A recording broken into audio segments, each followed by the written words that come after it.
Hello everyone, welcome back to the channel. Today we're about to unleash something you won't believe. It's gonna blow your mind, so make sure you hit that subscribe button and smash the like button if you're ready for the ride. Don't forget to share this video with your friends too. Let's spread the madness together. 911. What's your emergency? I said as I answered the phone. There's a bat in my house. A loud scream came over the speaker. Send someone to come and get it. All right, ma, I will send animal control over as soon as possible. The caller thanked me and said she will be outside waiting. I pressed the button to dispatch the nearest unit. I sat in my cubicle, doodling with my ballpoint pen on a piece of blank white paper.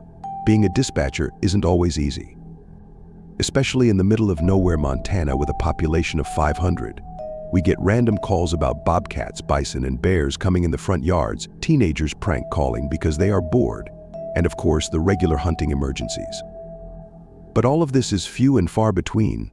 Sometimes we can go hours without getting a call, which makes it hard when you work the night shift alone. Kara, I heard my straight-laced boss say as he came down the hallway. I'm here.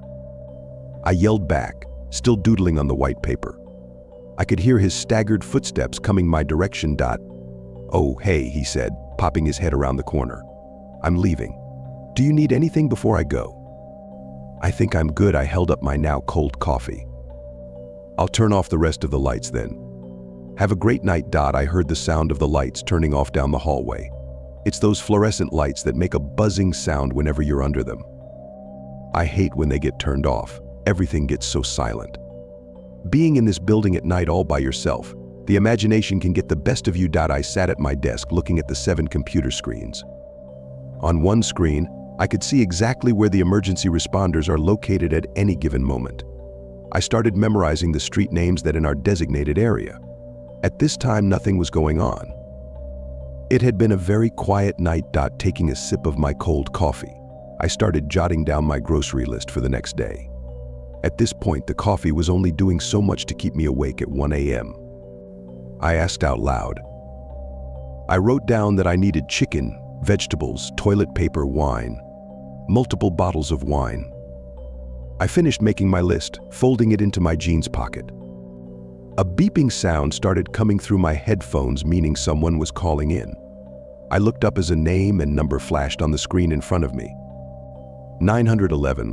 What's your emergency? I said clearly to the person on the other line. I need help, a child's voice said. What's your name? What can I help you with? I said back to the frightened young girl. I need help, she said again. I replied, I can't help you unless you tell me what's wrong. And then the phone line went dead. Immediately dialing the number back, I waited for it to ring, but there was no dial tone and it wouldn't reconnect.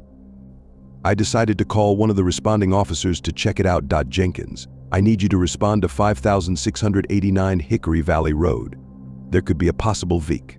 I tried calling her back, but I got no answer. I said into my headphones. Thanks, Kara. Hope you are having a good night all by your lonesome. He started laughing. What are you going to do all by yourself in that little cubicle of yours? You're an asshole. As a matter of fact, I am having a great night by myself. Keep me updated, I said back. Roger that.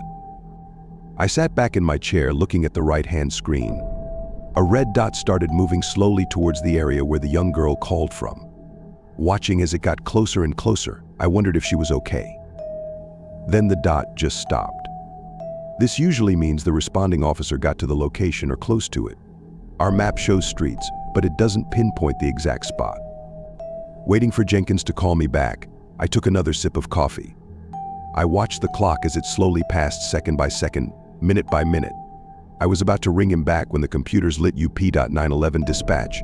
What's the exact location of your emergency? I looked up as the name and phone number flashed on the screen. This time I said the name out loud. I tried calling you back, but we couldn't get an answer. A responding officer should be there shortly. I said hurriedly, but in a stern manner. Why won't you help me? She whimpered. I heard her crying on the other line. We are trying to help you, Olivia. Someone should be there any second, I promise you. Can you stay on the line with me? I asked while trying to get my shit together. Closet, she replied. You can find us in the closet. I could hear another distant whimpering that wasn't coming from the Vic on the line. Olivia, is there someone else there with you?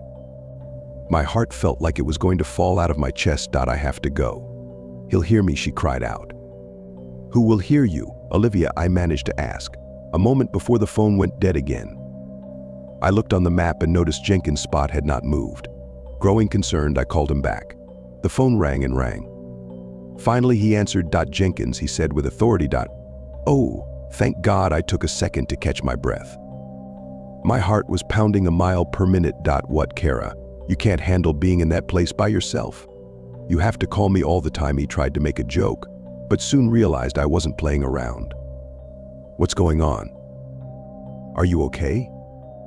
I got another call from the VIC. What is your ETA? I closed my eyes and tried to stay calm. This is part of the job requirement. Waiting for backup. This place is out in the middle of nowhere. The only entrance is a path through the woods too narrow for the cruiser to fit through. We have to go on foot. Should only be another couple of minutes. I took a look at my screen. I could see 2 dots moving closer to Jenkins. Call me once you get to the property. She is hiding in the closet. I believe there is someone else with her. I informed him. Thanks for the update. I'll call you once I reach the site. And he hung up. I had to take a moment to decompress. I walked down the long hallway to the bathroom. As I turned on the light, it flickered to the sound of my heartbeat. The familiar buzzing sound calmed me as I splashed cold water on my face. Looking in the mirror, I could tell that my color changed. The normal tan hue was now pale white and my pupils were dilated. I reassured my reflection. As I walked out of the restroom, I could hear a beeping sound coming from my headphones again. I ran to my cubicle thinking it was Jenkins giving me an update, but as I saw the name on the screen, my stomach immediately dropped. Olivia, I know this is you. Are you okay? I looked at the screen with the map. The officers are on their way. They should be there in less than a minute. There was no response. Are you there? Can you hear me, Olivia? A whimper came over the other line. It's too late, she finally said. He's in the room. He heard me. Who is in the room with you? I asked. Please tell me so I can let the officers know. I took a deep breath, determined to stay calm. He has a gun. I heard a door open as a loud scream came over the line. I could hear 2 loud rounds of popping. Then silence. Shit. I screamed out loud. Tears started rolling down my face. I knew what this meant. Just then the screen started lighting up again. This time, the name said Carlos Jenkins. I took a deep breath as I answered. The Vic just called again. I yelled into the phone. Could have a DUI, Jenkins. You took too much fucking time. How has anyone been calling you, Kara? He asked, confused. Don't play this game with me right now. Have you reached the destination or not?